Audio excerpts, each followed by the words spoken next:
I'm Kelly Faris. Okay, if I sit, it's probably easier to read my notes. I'm Kelly Faris. It's been my privilege and good fortune to have lived here on the island for over 50 years. And I have been the chair of Bay Township Park District since its inception. And with the encouragement, support, and financial assistance of the community and the assistance of our partners, the Lake Erie Islands Conservancy, the Park District has been able to safeguard and protect forested lands, wetlands, and grasslands that are disappearing at an alarming rate. Today, over 160 acres are preserved on Middle Bass and South Bass Islands. The acreage is economically sensitive. The Park District has been privileged to have received over $10 million in local grants, state grants, and federal grants. Host of organizations. You didn't want? No, just keep Okay. talking. Keep talking. It's okay. Okay, maybe. A host of organizations. You don't want me to talk about these organizations? A little bit further away. Further away. This way? There you go, there you go. Oh, okay. Let's try again here. A host of organizations recognize the importance of the Lake Erie Islands. The Nature Conservancy, the Audubon Society of America, BirdLife International, plus a host of universities and state and federal agencies. We live in a great migratory path for birds. Thousands and thousands of birds transit the islands every year. You know, as an aside, I worked for the National Park Service back in the 1960s. Lake Erie was, or not in the Put-in-Bay was probably, we're off again. Put-in-Bay was probably a dead city. There were abandoned buildings. I think maybe there were 2 areas down that made up the downtown that were open. And there was a team from the National Park Service that came through, 5 members, and I remember them surveying all of the islands because they thought about making all of these islands a national park. Nothing ever came of it. The Park District was formed in 2006. There are 3 part-time employees for the Park District. Courtney Blumenstadt is the clerk. Patrick Green works here at South Bass Island. And Chris Hellman works at Middle Bass. And a host of volunteers are indispensable to the Park District. The Park District is governed by 3 individuals, Kendra Kayla, Lisa Broll, and myself.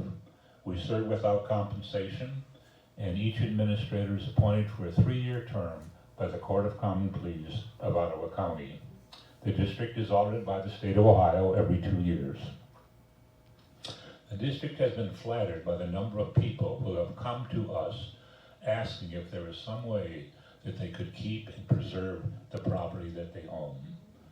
Many times it is possible, sometimes it is not, but they adamantly do not want their property developed. I'd like to talk about 3 district preserves. The Chef East Point Preserve, the Massey Cliffside Preserve, and finally the Preserve. The Chef East Point Preserve. Can you hear me if I just talk? Yes. Okay. The Chef East Point Preserve was once the Geist property. Ralph Geist contacted me and wondered if the Conservancy would be interested in purchasing this property. There was a house, a barn, and 5 small cottages on the property. And as a little nostalgia, Marty and I, my wife Marty and I, lived on the Geist in one of their cabins. Actually, it was a shack during the 1960s. And this is what we refer to as affordable housing back in the 1960s. The property was an amazing area for birds, wildlife, and the Lake Erie water snake. A grant was written, and even the Geises had a farewell party on their property before they sold it to the Conservancy. I did a stage 1 environmental walkthrough on the property, and the fellow noticed that was there from whoever the company was, of the 55-gallon drums that were around, the number of construction debris that has been dumped on the property, the possible asphalt shingles on the roofs of the cottages and the house, and the possible asphalt in the linoleum on the floors in the houses. A lot of red flags on the property. And then Ralph Geis and the Geis family changed their mind. They were contacted by Bellari builders who wanted to purchase the property and build probably about 17 high-end houses on the property.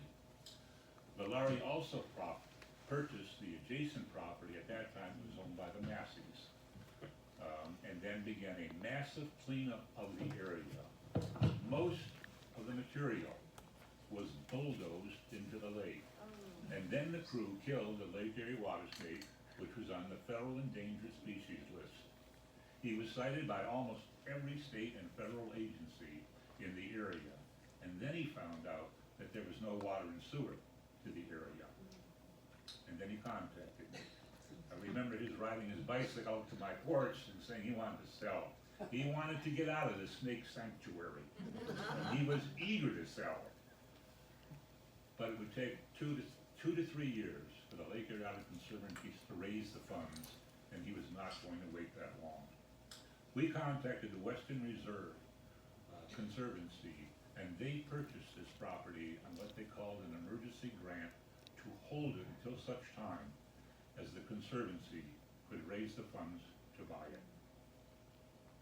At the end of the 2 years, the Lake Erie Conservancy was $280,000 short, and we were not going to be able to afford the property.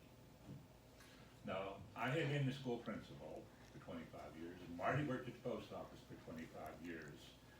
And Rose Chef, who neither one of us heard of, lived at Put-in-Bay in the summertime for 40 years.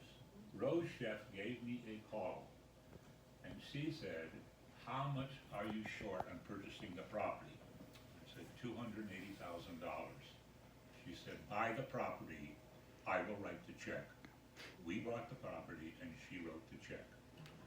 It's worth noting that with the protection of the Sheffy's Point Preserve and the Middle Bass Preserve, we have maintained enough habinacular for the Lake Erie water snake, and it has been removed from the Federally Endangered Species Act.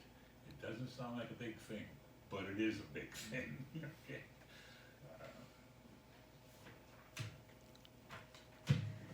The Massey Cliffside Preserve.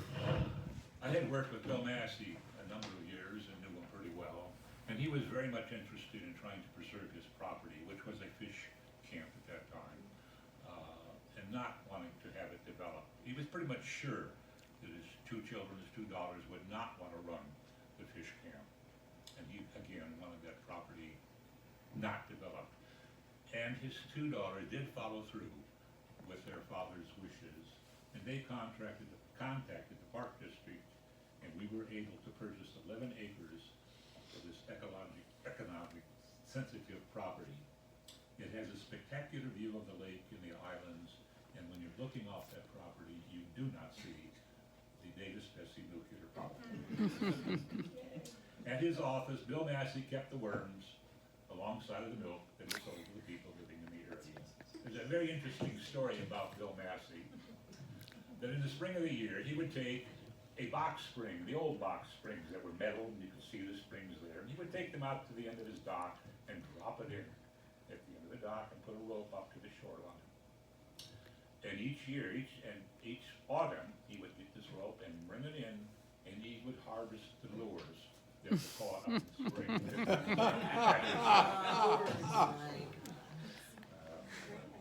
And finally, the Duck Homestead Preserve, which is a gem. Walt and Sue Duck put their heart and soul in maintaining that vineyard. It's the oldest vineyard on the island, probably over 100 years old. And Walt can remember working with his father to plow the vineyard rows. It was probably, it was the last working farm at Put-in-Bay. And the Ducks, Walt and Sue, were adamantly opposed to having that property developed. They wanted to preserve and protect the vineyard. Last time I spoke before this group, I was talking about the three-pronged approach to buy the Duck Vineyard: donations, grants, and a tax levy. The tax levy failed, as you're all aware. I gave up. There's no way we can afford to purchase the Duck Vineyard. Lisa didn't give up. Lisa Broll never gives up. And then it happened. The Park District began getting donations from $1 up to $100,000 to purchase the vineyard. The Park District arranged to have 7 $25,000 non-interest loans that will be paid off over a 4-year period of time. We reached the required funding to purchase the vineyard. For those of you who have been out at that vineyard, you know that it's a spectacular area. It's like you're not even at Putin Bay, it's like you're in California someplace. The area will become a historical park, highlighting the importance of the grape industry to the islands. A walking trail with interpretive signs will be established, identifying the buildings and what they were used for. We will attempt to restore the old buildings as much as possible, and we will attempt to get one of the old pumps on the island working. I always like to envision, you know, a 5 or 6-year-old moving that handle up and down and watching that water flow out of the spigot. There's also on the property one of the original R.S.J.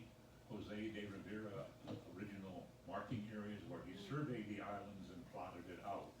That surveying thing was probably put there by John Brown Jr., who was the island surveyor, and he probably put it in place. We have a signed memorandum of understanding with the Heinemann Winery for the care and maintenance of the vineyards. And we have to thank Walton Sudoff for postponing the ending date for the purchase agreement at least 3 times before we were able to get the funding. A dedication of the Duck Vineyard will be held on August 3rd at 2 p.m. And it's also the 25th anniversary of the Lake Erie Islands Conservancy, and the general meeting celebration will be held on September 15th. Thank you very much, and if you have any questions, I'll be more than happy to answer them. Oh, I forgot to show you these.